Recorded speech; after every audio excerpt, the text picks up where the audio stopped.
और राजनीति की शुरुआत आज जंगी मोर्चे से आई सबसे बड़ी खबर के साथ, जहां 36 दिन बाद अमेरिकी सेना ने ईरान की धरती पर कदम रखा।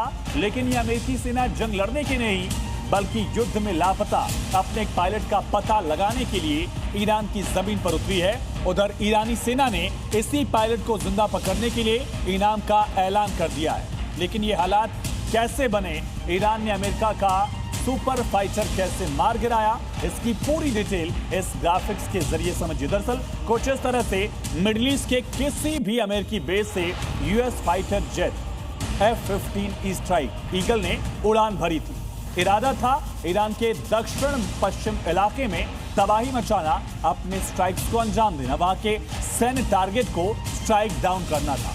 लेकिन ईरान के कोह गिल-याह और बोहेर अहमद प्रांत के बीच ये फाइटर पलटवार का शिकार हो गया, जहां ईरानी डिफेंस सिस्टम ने इस F-15 फाइटर को चकमा दिया और फाइटर हिट हुआ। इसके बाद दोनों पायलट इजेक्ट कर जाते हैं। एक को यूएस फोर्सेस ने मौके पर पहुंचकर रेस्क्यू कर लिया, बचा लिया, लिफ्ट आउट कर लिया। लेकिन दूसरे का अब तक कुछ पता नहीं चला है। इसी दूसरे पायलट की तलाश में अमेरिका की सेना भी है। अमेरिकी फोर्सेस ने पूरी ताकत झोंक दी। ऐसे में सवाल उठ रहे हैं, क्या ये पायलट ईरान की हिरासत में है? और आखिर ईरान ने अमेरिका की सुपर पावर सेना का ये हाल कैसे कर दिया? ये पूरी घटना इस रिपोर्ट में समझिए।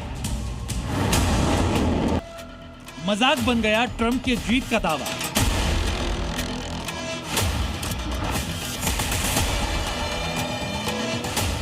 ईरान ने निकाल दी अमेरिकी हथियारों की हवा।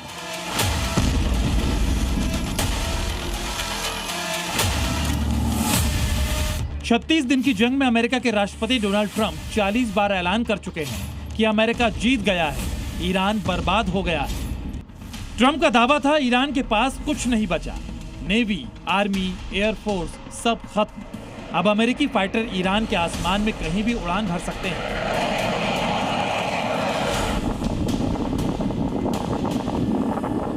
ट्रंप ने अपनी जीत के साथ यह भी गारंटी दी थी कि ईरान का डिफेंस तहस नहस हो चुका है। लेकिन ईरान ने ऐसा पलटवार किया है कि कोई सोच भी नहीं सकता।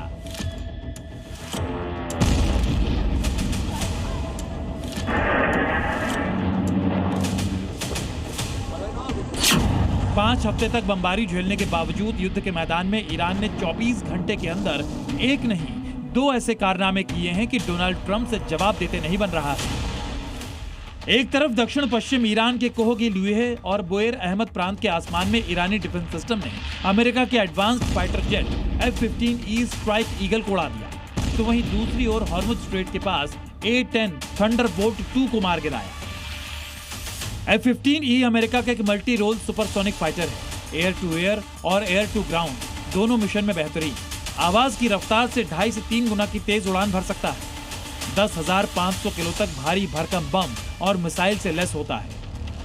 इसके बावजूद ईरानी सेना ने F-15 को हिट करके अमेरिका को सबसे बड़ा रियलिटी चेक दे दिया है।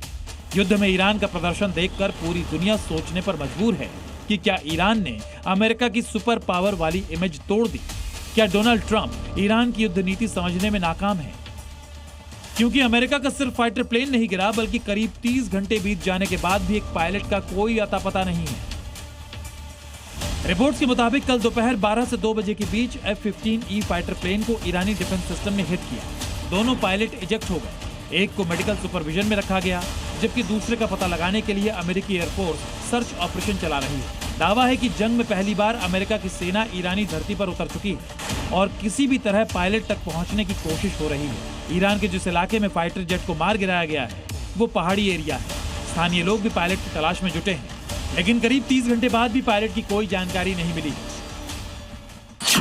कुछ रिपोर्ट्स में दावा किया जा रहा है कि अमेरिका के दूसरे पावरफुल फाइटर A-10 थंडरबोल्ट 2 को भी ईरान ने उस वक्त टारगेट किया जब प्लेन लापता पायलट को ट्रेस करने के मिशन में जुटा था। एक्सपर्ट्स के मुताबिक ईरान के लिए यह कोई साधारण कामयाबी नहीं है। इसने अमेरिका को अपनी पूरी युद्ध नीति पर दोबारा सोचने के लिए मजबूर किया, क्योंकि ईरान यूएस फाइटर्स को रोकने के लिए सिर्फ पारंपरिक रडार पर निर्भर नहीं है।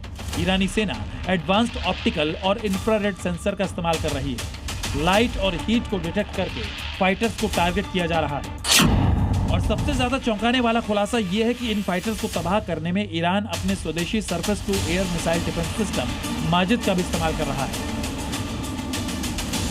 ऐसे में ट्रंप के सारे दावे एक झटके में ध्वस्त हो गए हैं और ईरानी सेना ने आसमान में अमेरिका को बड़ी चुनौती दे दी है। जी मीडिया।